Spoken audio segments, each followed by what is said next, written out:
Eto na nga yung mga kaganapan nung nakaraang Saturday, mga mare. Isa talaga to sa mga dahilan kung bakit hindi ako nakapag-upload nung Saturday at saka Sunday. Ala talaga ng mama siyang nyo ay cancel itong event today. Dahil alam nyo ba mga mga mare, di ko lang talaga sure kung mga 4 o'clock yun or 4:10, 4:15, basta. Araw ng Friday yun at niyanig nga kami ng lindol ng 7.2 magnitude. Huy! Sa buong buhay ko talaga mga mga mare. First time ko talagang ma-experience yung ganun kalakas na lindol. Mga oras na yon mga mga mare, abay sinong mag-aakala na lilindulin ka dahil napakalakas pa naman ng ulan. Kasabay nun ay biglang nag-brown out at naputol nga ang signal kahit 4G. Nako, hindi ka makasaga. Ibig sabihin mga ay hindi ka nga makakontak ni hindi ka makatawag, walang 4G nga at kahit nga internet wala. Simula nga nung hapon ng Friday na yon hanggang Saturday, Sunday, abay wala nga magandang signal ng data at panay brown out. Mabuti na lang talaga noong mga panahon na yon mga ay absent yung 3 kong bagets at nandito kami sa bahay. Pag nagkataon na nasa school yung mga bagets ko, nako, hindi ko na talaga alam kung anong gagawin ko. Later on ko na talaga nalaman mga mga mare. Noong mga oras na nilindol nga kami dito, ang daming school nga na nag-crack yung mga buildings at yung mga estudyante nga daw ay marami nga daw nahimatay. In short mga mare ay nagkagulo nga daw, daming nagtatakbuhan at yung mga sasakyan papuntang school, nako, sobrang traffic. Kung nagkataon naman na nasa school yung 3 kong bagets na ko mga mga mare, hindi ko na talaga alam kung anong gagawin ko, anong uunahin ko. Kahit sabihin naman kasi natin na every month ay may earthquake drill naman yung mga bagets, ay iba talaga pag nasa actual ka na nanilindol. Dahil sa totoo lang mga pag nasa sitwasyon ka na talaga ay hindi mo na ma-apply yung pinagpraktisan nyo. Sa mga panahon na yun mga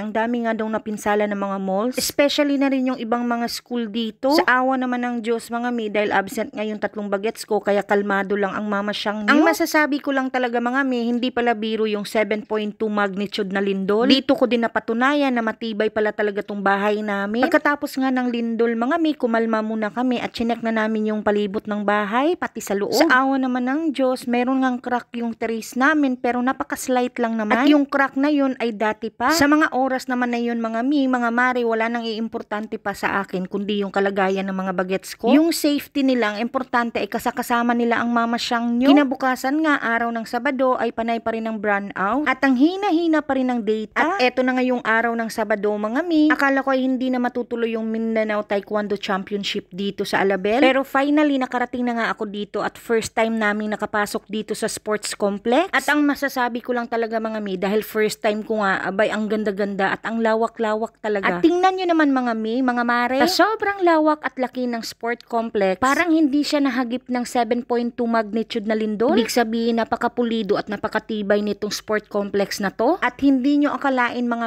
ay malapit lang ito sa Jensen, abay ngayon lang ako nakapunta. Ibig sabihin lang talaga nito mga mga mare na hindi talaga ako gumagala at hindi ko talaga alam itong lugar na to. Hindi na nga sana kami tutuloy dito mga mga mare dahil nga sa mga pangyayari. Nag-aalala nga yung mga pamilya namin na baka nga daw may tsunami or aftershock nga nang dahil sa lindol. At dahil ito nga yung first time na big event na sasalihan ni Kuya Sian, abay gumora na talaga kami. Sayang din yung perang binayad namin sa registration para makasali kami dito. Hoy. Sabi nga ay mag-start nga daw ng 8 AM pero nang dumating nga kami dito, 10 AM na talaga nag-start yung POMSE. Diyos Mayo Marimar, sa sobrang lawak ba naman ay hindi ko pa naikot yan. Bukod sa napakalinis talaga niya at napaka-presko pa dahil labas-pasok nga yung hangin. Tingnan nyo naman yung green grass dyan mga akalain mo'y tunay. Pero hindi mga mga mare. Isa siyang artificial green grass talaga at napakaganda. Naisip ko nga at nagkaroon nga ako ng idea, bakit nga ba hindi ako maglagay nito sa garahe namin sa labas ng bahay? Uy, siguro napakabongga pero bongga rin yung gagastusin mo. Fast forward nga tayo ng very slight at nandito na nga si mama siya. Mabuti na lang talaga at may nagtitinda din dito ng mga armor gear, ng uniform. Dahil mga mga mare, wala nga ni Kuya Sian yung mouthpiece niya. So hindi naman pwede. Nasasalang siya sa sparring na wala nga siyang mouthpiece. Diyos ko dahil napagastos pa ang mama nyo. Mag-aalas 3 na nga ng hapon nang mag-start na nga yung sparring session. Level kasi yung competition ng sparring. So sa mga part na to ay nasa elementary level na lahat. At eto na nga mga mga mare, paparinig ko sa inyo kung anong mga pangyayari dito.